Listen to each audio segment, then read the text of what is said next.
طابت أوقاتكم مشاهدينا وأهلا بكم في نشرة الأخبار على فرانس 24. والبداية إذن من الأردن، حيث أعلنت السلطات اليوم الإفراج عن سفيرها المختطف في ليبيا منذ 15 من أبريل نيسان الماضي. وزير الشؤون السياسية والبرلمانية الأردني صرح أن بلاده سلمت طرابلس الأسبوع الماضي الجهادية الليبي محمد الدرسي المسجون لديها منذ أكثر من 7 سنوات، وذلك ضمن صفقة للإفراج عن سفيرها. ومعي الآن من عمان مراسل فرانس 24 حمدان الحاج. حمدان، السفير فواز العيطان وصل منذ قليل إلى مطار ماركا العسكري في عمان، وتمكنت من الحديث معه. نعم، تحدثت إليه. حطت الطائرة قبل 40 دقيقة من الآن. كان نائب الملك ورئيس الوزراء ووزير الخارجية ومدير المخابرات العامة في استقبال السفير التقيته مباشرة قبل دقائق، والآن هو متجه إلى بيته في رحاب في إحدى العشائر الأردنية. هو طمن الشعب الأردني، قال أنه التقى الدرسي المختطف أو المعتقل أو السجين الليبي، التقاه في طرابلس قبل أن يصعد إلى الطائرة في طرابلس، وأنه سلم عليه وتمنى له الصحة، وهو الآن في طرابلس.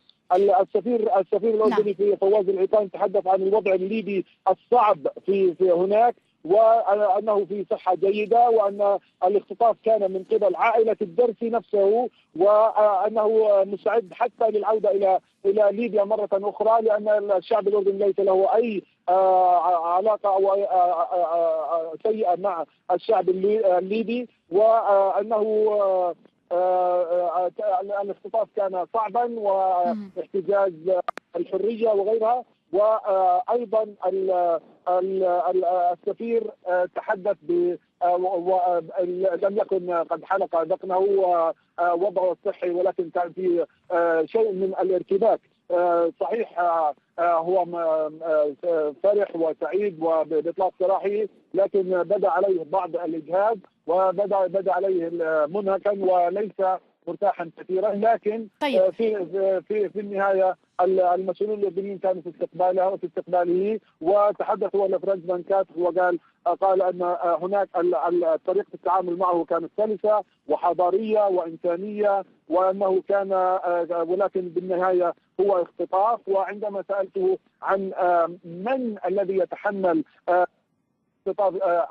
سبب اختطافه، قال هو قدري الذي يتحمل فقط مسؤولية اختطافه في ليبيا. طيب حمدان، يعني هل من تفاصيل إضافية لديك حول هذا الاتفاق الذي أسفر عن إطلاق سراح سفير الأردنية؟ الاتفاق كان هناك اتفاقية وقعت بين ليبيا والأردن الأسبوع الماضي تتحدث عن تبادل المعتقلين. المعتقل الليبي الدرسي كان منذ عام 2007 في السجون الأردنية. أهالي الدرسي اختطفوا السفير الأردني في ليبيا وطالبوا بمبادلته بابنهم المتواجد في عمان، وأن في النهاية كان الأردن يحاول أن يطلق سراح سفيره بدون مبادلته مع الدرسي، لكن كل هذه المحاولات فشلت إلى أن وصلت الأمور إلى نهاياتها اليوم. الحكومة الليبية كانت قد كلفت 4 شخصيات ليبية للتفاوض مع الجانب الأردني، وكان على رأس هذه اللجنة وزير الداخلية الليبي السابق محمد الشيخ. والآن السفير هو في طريقه إلى رحاب بلده الأصلي، حيث عشيرة بني حسن التي ينتمي إليها، وهي من أكبر القبائل الأردنية على الإطلاق. شكرا جزيلا لك حمدان الحاج.